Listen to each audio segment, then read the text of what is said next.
শৈশব থেকেই আমার ভাই ছিল খুবই চঞ্চল। যখন তার বয়স ১৬-১৭ বছরে পৌঁছায় তখন তার মন ধীরে ধীরে পাড়া মহল্লার মেয়েদের প্রতি আকর্ষিত হতে থাকে। ভাইয়ের নাম ছিল অভিজিৎ, কিন্তু পাড়ার সকলে তাকে আদর করে অভি বলে ডাকত। দেখতে যেমন সুন্দর ছিল, তেমন তার মিষ্টি কথার মধ্যেও এমন এক ধরনের আকর্ষণ ছিল যে তার থেকে বড় বয়সী মহিলারাও তার সঙ্গে কথা বলার বাহানা খুঁজে বেড়াত।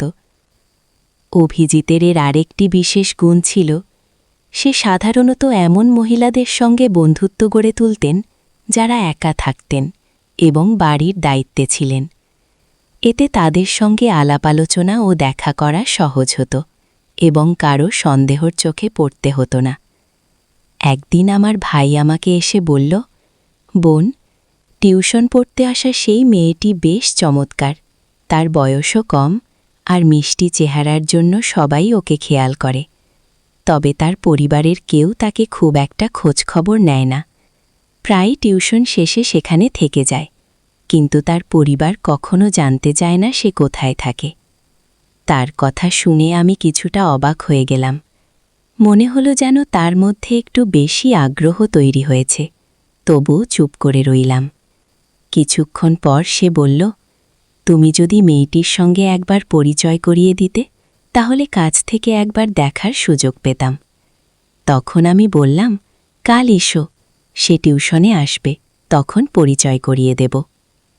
তার সঙ্গে পরিচয় করিয়ে দেওয়ার পর ভাই মেয়েটির সাথে অভিজিতের জীবন বেশ চাঞ্চল্য করছিল। তার অস্থায়ী প্রকৃতির কারণে মহল্লার অনেক মহিলা ও মেয়েরা অসুবিধার সম্মুখীন হতো। সে শুধু পাড়ায় নয়, স্কুলেও অনেকের সঙ্গে বন্ধুত্ব করে তুলেছিল। মহল্লার মহিলাদের সঙ্গে মেলামেশা তার কাছে যেন এক প্রকার বিনোদনের বিষয় হয়ে দাঁড়িয়েছিল। এ কারণেই প্রায়ই আমাদের বাড়িতে তার ব্যাপারে অভিযোগ আসতে শুরু করেছিল। আমাদের আব্বা আম্মার অবস্থা তো আরও খারাপ। তারা ভাবতে ভাবতে কষ্ট পেতেন আমরা কেমন সন্তানকে বড় করছি। আব্বা প্রায়ই মাথায় হাত দিয়ে আল্লাহর কাছে প্রার্থনা করতেন যেন অভিজিৎ সঠিক পথে আসে, কারণ এতে পরিবারে সুনাম জড়িত। আম্মা অভিজিতের আচরণে দুঃখে থাকতেন। আসল ঘটনা হল, অভিজিৎ আমাদের পরিবারে বহু আকাঙ্ক্ষিত সদস্য হিসেবে জন্মায়। দীর্ঘ প্রার্থনার পর পরিবারে তার আগমন ঘটে, আর সেজন্য সবাই তাকে ভালোবেসে অভিজিৎ নামে ডেকে বিশেষ স্নেহ করত। অভিজিৎ সবসময় নিজের মতো চলার সুযোগ পেত, আর তার ইচ্ছাকে সবাই গুরুত্ব দিত। এই ভালোবাসার পরিবেশে বড় হতে হতে তার মনে মহিলাদের প্রতি আকর্ষণ জন্মায়। বিশেষত তার চেয়ে বয়সে বড় মহিলাদের প্রতি তার বেশি আগ্রহ ছিল। অভিজিৎ প্রথমেই এই আচরণ প্রদর্শন করে যখন তার বয়স ছিল ১৪ বছর। প্রথমে সেটা নিচু কৌতূহল ছিল, তবে ক্রমে এই অনুভূতিগুলো আরও গভীর হতে থাকে। আজকের এই গল্পে আপনাদের জানাতে চলেছি আমার ভাই অভিজিতের একটি গল্প। আর দয়া করে ভিডিওটি ভালো লাগলে ভিডিওতে একটি লাইক করে দাও। সবার আগে জানাই আমার নাম পূজা। আমার ভাই অভিজিৎ, যাকে সবাই আদর করে অভি বলে ডাকে, ছোটবেলা থেকেই কিছুটা অদ্ভুত স্বভাবের ছিল। যখন একটু বড় হলো তখন সে প্রায়ই নিজের ঘরে দীর্ঘ সময় ধরে বন্দী থাকত। ঘণ্টার পর ঘণ্টা ফোনে ব্যস্ত থাকত, আর আম্মুটাকে খেতে দেখলেও সে নিজের মতো করে সময় কাটাত। মাঝে মাঝে কেবল খাবার খেতে বাইরে বেরোত। অভিজিতের পড়াশোনায় মনোযোগ কখনোই ভালো ছিল না, তবে ছোটবেলায় মানে ১৫ বছর পর্যন্ত ঠিকঠাক স্কুলে যেত। কিন্তু ১৬ বছর বয়সে পৌঁছানোর পর থেকেই তার মন পড়াশোনা থেকে সরে যেতে শুরু করে এবং আশেপাশের মহিলাদের প্রতি আকর্ষণ অনুভব করে। সেই থেকে তার মাথায় নারীদের নিয়ে ভাবনা গেঁথে বসে। তখন থেকেই স্কুল বা কোচিংয়ের মেয়েদের বদলে সে পাড়ার মহিলাদের সঙ্গে সময় কাটাতে আগ্রহী হয়ে ওঠে। সবসময় মহিলাদের কাছে গিয়ে গল্প করত, হাসি ঠাট্টা করত, আর মহিলারাও তাকে অনেক পছন্দ করত। অভিজিৎ যখন পাড়ার মেয়েদের সঙ্গে মজা করত তখন প্রায় সেই ব্যাপারে অভিযোগ আমাদের বাড়িতে আসত। এমন কাণ্ড শুনে কখনো কখনো আব্বু এতটাই রেগে যেতেন যে অভিজিতের ওপর হাত তুলতেন। কিন্তু এখন অভিজিৎ বড় হয়ে গিয়েছে। সে পাল্টা উত্তর দিতে শুরু করেছে এবং আব্বুর সঙ্গে কথায় কথায় ঝগড়া লাগিয়ে বেরিয়ে যেত। কিছুদিনের জন্য কথা বলা বন্ধ রাখত। আম্মা আব্বু ভীষণ চিন্তিত হয়ে পড়তেন। তারা বারবার আল্লাহর কাছে প্রার্থনা করতেন, আমাদের এমন কেন হলো হে আল্লাহ, কি পাপ করেছিলাম আমরা? অভিজিৎ আমাদের পরিবারে অনেক দোয়ার পর জন্মেছিল, আম্মা আব্বুর দীর্ঘ অপেক্ষার পর। কিন্তু এখন সেই প্রার্থনার ফলেই যেন উল্টো দিক থেকে বোঝা হয়ে দাঁড়িয়েছে। পাড়ার লোকজনও তার জন্য বিরক্ত হতে শুরু করেছে। যখন আব্বুর মনে হল যে বোঝানো কিংবা শাসন করে আর কিছু হবে না, তখন তিনি সিদ্ধান্ত নিলেন অভিজিৎকে যদি কোনো কাজে ব্যস্ত রাখা যায় তবে তার মনোযোগ অন্যদিকে যাবে। আব্বু অনেক কষ্ট করে কিছু টাকা জোগাড় করে অভিজিতের জন্য একটি ছোট্ট হার্ডওয়্যারের দোকান খুলে দিলেন। তিনি অভিজিৎকে বুঝিয়ে বললেন, বেটা, আমার বয়স হচ্ছে, একদিন আমাকে বিশ্রাম নিতেই হবে। ঘরের খরচ চালানোর জন্য এই দোকানটি আমি তোমার নামে দিয়েছি। এখন থেকে তুমি এই দোকানে দায়িত্ব নিয়ে দেখাশোনা করবে। আব্বু অভিজিৎকে বললেন, মেহনত করবে তো আমি তোমায় আরও সাহায্য করব, শুধু মাসে একবার আমাকে হিসেবটা দেখাবে। এই কথাগুলো শুনে আমি আমার ভাইয়ের প্রতিক্রিয়া লক্ষ্য করছিলাম। সে মনে মনে খুব খুশি হয়ে উঠেছিল। ভাবছিল বাড়িতে আম্মা আব্বুর নজরদারির মধ্যে থাকতে হতো, কিন্তু এখন দোকানে বসে নিশ্চিন্ত সময় কাটাতে পারবে। তার কাছে স্বাধীনতা পাওয়াটাই যেন সবচেয়ে আনন্দের বিষয় ছিল। এভাবেই অভিজিৎ এখন দোকানে বসতে শুরু করল। যখন দোকানে কম ক্রেতা আসত তখন সে ফোন বের করে নিজের মতো ব্যস্ত হয়ে পড়ত। ধীরে ধীরে দোকানটিও জমে উঠল, আর টাকা আসতে শুরু করল তার হাতে। আর সেই টাকার স্বাদ পেয়ে যেন অভিজিতের মনে আরও কিছু করার ইচ্ছা জেগে উঠল। দোকানে কাজ করতে করতে অভিজিতের কিছুটা মজা পেত, কিন্তু বয়স বাড়ার সঙ্গে সঙ্গে তার উদ্দেশ্যগুলো আরও দৃঢ় হতে থাকে। অভিজিতের পাড়ার অনেক মহিলার সঙ্গে পরিচিত হয়ে গিয়েছিল।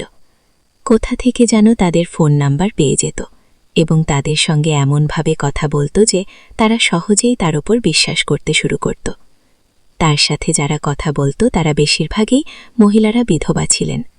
ফোনে কথোপকথনের সময় সে এমনভাবে মিষ্টি কথা বলত যে অনেকেই তার কথায় মুগ্ধ হয়ে যেত।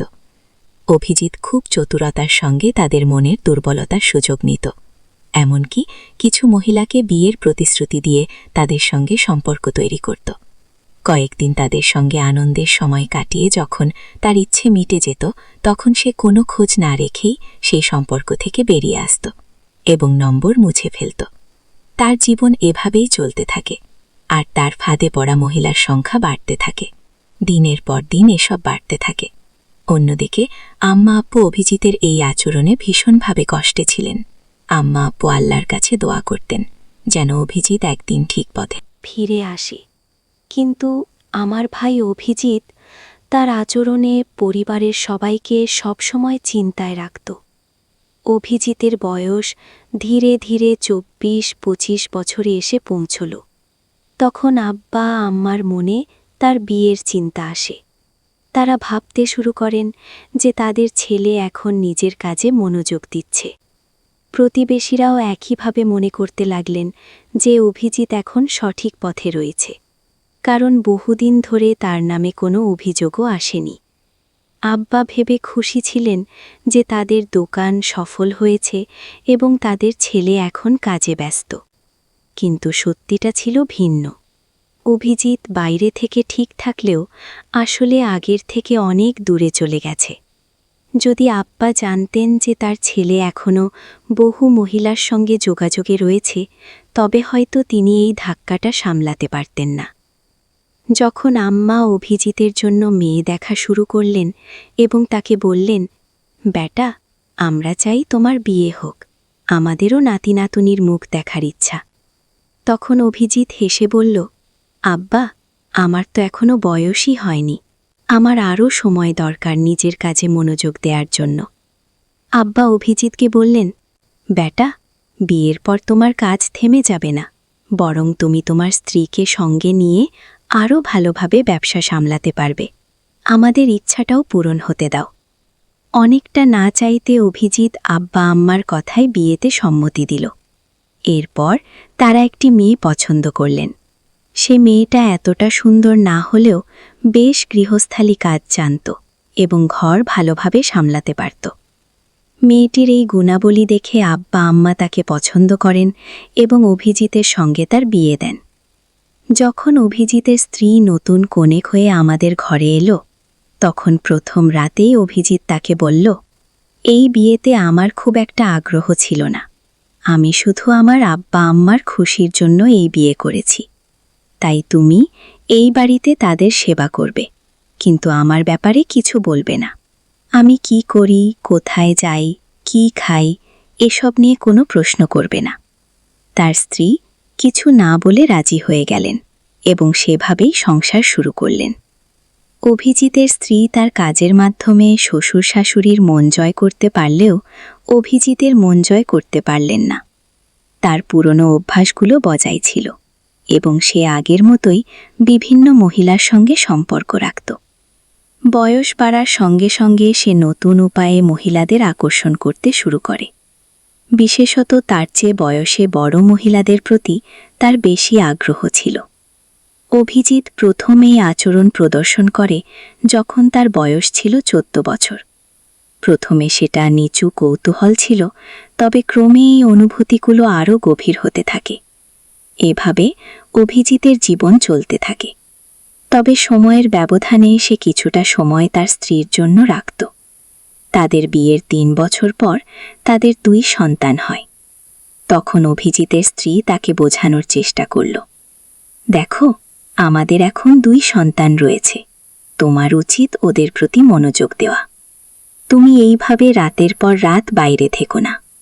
আম্মা আব্বা বৃদ্ধ হয়ে গেছেন এবং অভিজিতের স্ত্রী তাকে বোঝানোর চেষ্টা করলেন যে তুমি অনেক সময় বাইরে কাটাও, বাড়িতে সময় দাও, আব্বা আম্মার দেখাশোনা করো এবং আমাদের সন্তানের জন্য দায়িত্বশীল হও।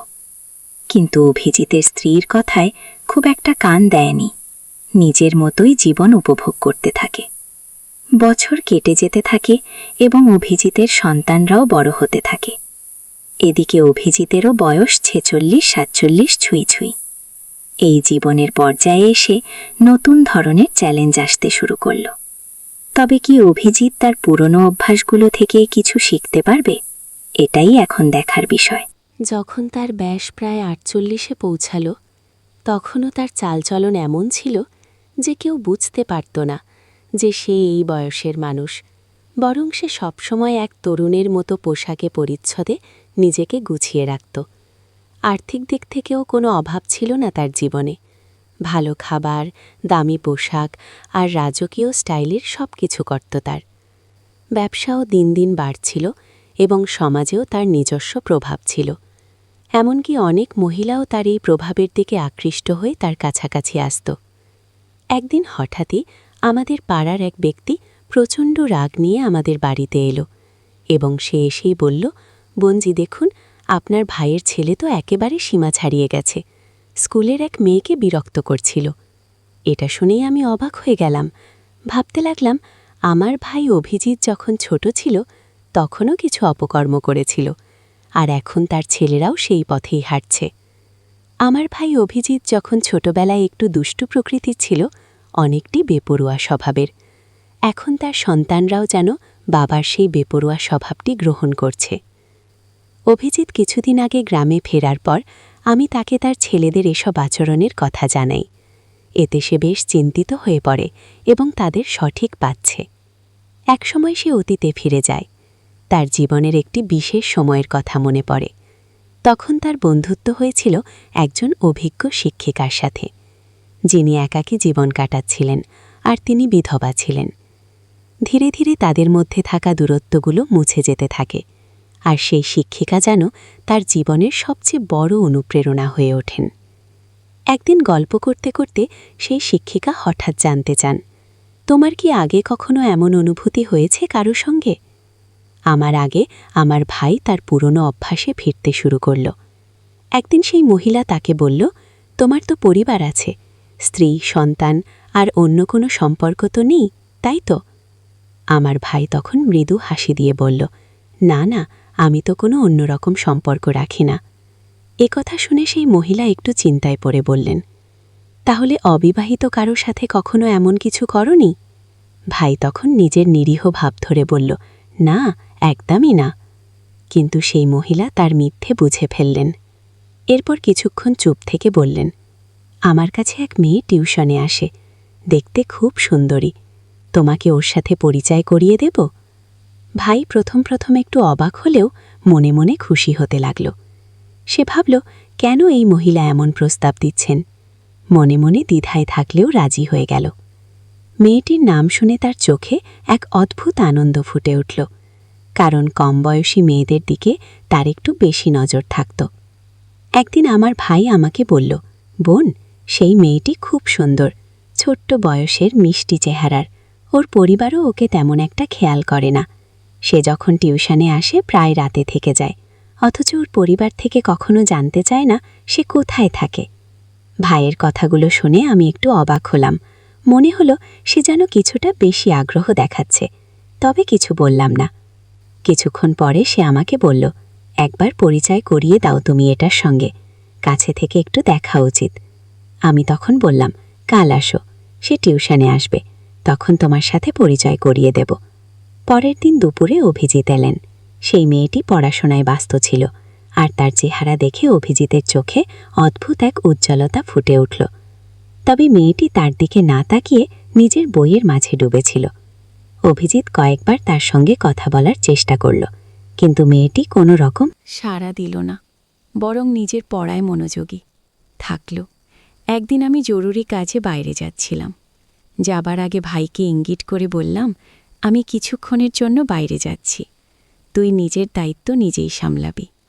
বাইরে যাবার পর অভিজিৎ মেয়েটির দিকে এগিয়ে গেল এবং কথা বলার চেষ্টা করল। মেয়েটি প্রথমে একটু অবাক হলেও বিনয়ের সাথে কয়েকটা কথা বলল, কিন্তু এরপর মেয়েটি বুঝতে পেরে আর কথা বাড়াতে চাইল না। এই ঘটনার পর থেকে মেয়েটি আর পড়তে আসেনি। আমি ভাইকে এ বিষয়ে জানতে চাইলে সে শুধুমাত্র হেসে বিষয়টা এড়িয়ে গেল। এতে পরিস্থিতি একটু জটিল হয়ে উঠল, আর আমি আশা করেছিলাম ভাই নিজের দায়িত্বের গুরুত্ব বুঝে সঠিক পথে চলবে। ভাই বলল, বোন, তুমি বুঝবে না, যারা একবার আমার সঙ্গে বন্ধুত্ব করে তারা প্রায়ই আবার দেখা করতে আসে। দেখো, কিছুদিনের মধ্যেই ও ফিরে আসবে। কিন্তু সেই প্রতীক্ষার দিন আর কখনো ফিরে এলো না। তখন ভাইয়ের মন একটু বেশি প্রায়শে মেয়েদের দিকে আকৃষ্ট হতো, বিশেষ করে যাদের জীবনে কিছুটা অভাববোধ আছে, তাদের প্রতি তার আলাদা একটু সহানুভূতি ছিল। প্রথমে ভাই কিছুদিন অপেক্ষা করেছিল, ভেবেছিল মেয়েটি আবার আসবে, কিন্তু সময় যেন অন্য কিছু ঠিক করে রেখেছিল। একদিন রাস্তায় হাঁটতে গিয়ে হঠাৎ একটি চেনা কণ্ঠ শুনে সে থমকে দাঁড়ায়। অবাক হয়ে পেরে দেখে সেই পরিচিত মুখ, যে কিনা তার জীবনের পুরনো স্মৃতির এক অংশ ছিল। এই যেন অতীতের কোনো স্মৃতির হঠাৎ উপস্থিতি। ভাইয়ের মনে কিছুটা অপরাধবোধ জাগে, কারণ সে সেই মহিলার সঙ্গে কিছু সময় কাটিয়ে হঠাৎ চলে গিয়েছিল। মহিলা তখন তাকে থামিয়ে জিজ্ঞেস করলেন, তুমি কি জানো তোমার চলে যাওয়ার পর আমার জীবনে কি ঘটেছিল? ভাই প্রথমে কিছুটা অবাক হলেও মনোযোগ দিয়ে শুনতে শুরু করল। মহিলার চোখে কষ্টের ছাপ স্পষ্ট, আর মুখে জমে থাকা জীবনের দীর্ঘদিনের বেদনা ফুটে উঠছে। তিনি বলতে লাগলেন, তোমার চলে যাওয়ার পর আমার জীবন পুরোপুরি বদলে গিয়েছিল। মহিলা বলতে লাগল, আমি যখন অন্তঃসত্ত্বা হয়ে পড়লাম, তখন আমার নিজের পরিবারের সদস্যরা আমাকে ভুল বুঝে বাড়ি থেকে বের করে দিল। অনেক জায়গায় ঘুরে একসময় এক ছোট্ট ভাড়া করা ঘরে আশ্রয় নিলাম। সেখানে মানুষের বাড়িতে কাজ করে কোনোভাবে নিজের দিন চালাতে লাগলাম। তোমার সঙ্গে দেখা হওয়ার পরে এতদিন পর শুধু একটা কথাই জানাতে এসেছি, আমার সন্তান তোমারই রক্তের অংশ। ধাই এই কথা শুনে যেন স্তব্ধ হয়ে গেল। সে হতবাক হয়ে বলল, কিন্তু কি প্রমাণ আছে যে সে আমার সন্তান? তখন মহিলা বলল, যদি বিশ্বাস না হয় তাহলে সন্তানের ডিএনএ পরীক্ষা করিয়ে দেখো, সত্যি নিজের চোখেই দেখবে। কথা মতো মহিলা তার সন্তানের কিছু নখ কেটে নিয়ে এলেন এবং ভাইকে দিলেন। ভাই তার হাতে সেই প্রমাণ নিয়ে পরীক্ষার জন্য বেরিয়ে পড়ল। কয়েকদিন পর পরীক্ষার রিপোর্ট এলো এবং দেখা গেল মহিলার কথাই সত্যি। রিপোর্টে স্পষ্ট ছিল যে সেই সন্তান ভাইয়েরই। এই সত্যটা জানার পর ভাই নিজের ভুল বুঝতে পারল, কিন্তু তখন আর কিছু করার সময় ছিল না। এর পরের কয়েক মাস ভাই বারবার মহিলার কাছে গিয়ে প্রার্থনা করল যেন তাকে একবার সন্তানের সাথে দেখা করতে দেয়া হয়। প্রথমে মহিলা রাজি হননি, কিন্তু প্রায় 1.5 মাস পর তিনি ভাইকে তার বাড়িতে ডেকে নেন। সন্তানের ঘরের দিকে ইশারা করে বললেন, যাও, তোমার সন্তানকে দেখো। ভাই শিশুটিকে কোলে নিতে চাইলে মহিলা তাকে সন্তানের কাছে নিয়ে গেলেন। তার চোখে কষ্টের ছাপ ছিল। তিনি বললেন, আমি এতদিন একাই এই শিশুটিকে বড় করেছি, ও আমার একমাত্র সহায়, কিন্তু তুমি এসে আমাদের জীবনটা এলোমেলো করে দিয়েছ। এক কথা বলে মহিলা চলে গেলেন। বাচ্চাটি তখন অসুস্থ ছিল। টাকা না থাকায় তাকে ভালো কোনো চিকিৎসা করাতে পারেনি। ভাইয়ের মনে হলো যেন পায়ের নিচের মাটি সরে গেছে। শিশুটিকে বুকে জড়িয়ে ধরে সে দ্রুত হাসপাতালে নিয়ে গেল। ডাক্তার পরীক্ষা করে বললেন, শিশুটি মানসিক আঘাতে আছে, তার স্মৃতিশক্তি দুর্বল হয়ে গেছে এবং কিছুটা মানসিক ভারসাম্য হারিয়েছে। সে কখনো পুরোপুরি সুস্থ হবে কিনা বলা যাচ্ছে না। এসব কথা শুনে ভাইয়ের মন ভেঙে গেল, তবে নিজের ভুলের পরিণতি তাকে মেনে নিতেই হলো। এমন অবস্থায় সে শিশুটিটি নিয়ে বাড়ি ফিরে এলো এবং তার যত্ন নেওয়া শুরু করল। রাতের পর রাত সে শিশুটির পাশে বসে থাকত, যত্ন করত, কিন্তু শিশুটি এক ভিতরে খোকে শুধু তাকিয়ে থাকত, যেন ভাইকে চিনতেই পারছিল না। তার মনে এমন কোনো স্মৃতি নেই যা তাকে ভাইয়ের সঙ্গে সম্পর্কিত করে। এদিকে ভাইয়ের স্ত্রী বলল, তোমার পক্ষে ওকে দেখা সম্ভব হলে দেখো, আমি আর ওকে সামলাতে পারবো না। ভাইয়ের নিজের ছেলেরাও বলল, এ কেমন ছেলে, তুমি আমাদের সঙ্গে নিয়ে এলে, আমরা ওকে আপন বলে মেনে নিতে পারছি না। ভাই যেন একটা ঝড়ের মধ্যে দিশেহারা হয়ে পড়ল। অবশেষে ভাই সিদ্ধান্ত নিল আলাদা কোথাও সেই ছেলেটিকে নিয়ে থাকবে। সে একটি ছোট্ট ভাড়া করা ঘরে উঠল এবং দিনরাত পরিশ্রম করতে লাগল। দোকানে খেটে যা রোজগার হতো সবটুকুই ছেলেটির চিকিৎসা এবং যত্নে ব্যয় করত। এভাবে নিজের ভুলের মাসুল দিয়ে জীবনে প্রতিদিন সে ছেলেটির পাশে থেকে তার যত্ন করতে লাগল। ডাক্তাররাও বলেছিল শিশুটির স্বাভাবিক জীবনে ফিরতে কিছুটা সময় লাগবে, কিন্তু ভাই হাল ছাড়েনি। প্রতিদিন নতুন আশার আলো নিয়ে শিশুটির সেবা করত এক স্নেহময় পিতার মতো। কিছু মাস কেটে গেল, আর ধীরে ধীরে শিশুটির মধ্যে পরিবর্তন আসতে শুরু করল। সে আর ভাইকে অচেনা মনে করত না। তার চোখে যেন পরিচয়ের একটা আভাস দেখা দিতে লাগল। ভাইয়ের অক্লান্ত পরিশ্রম আর ভালোবাসা তার মনে জমে থাকা কষ্টগুলোকে আস্তে আস্তে সারিয়ে তুলছিল। একদিন শিশুটি প্রথমবারের মতো ভাইয়ের হাত ধরল আর হালকা করে হাসল। ভাইয়ের চোখে তখন আনন্দশ্রু এসে গেল। সেই ছোট্ট হাসি যেন তার গোটা পৃথিবী হয়ে উঠল। সময়ের সাথে শিশুটি আরও সুস্থ হয়ে উঠল। ভাইয়ের নিঃস্বার্থ ভালোবাসার যত্ন তাকে নতুন জীবন দিল। এখন সে কেবল ভাইয়ের পাশেই থাকে না, বরং তাকে পিতার মতো মেনে নিয়েছে।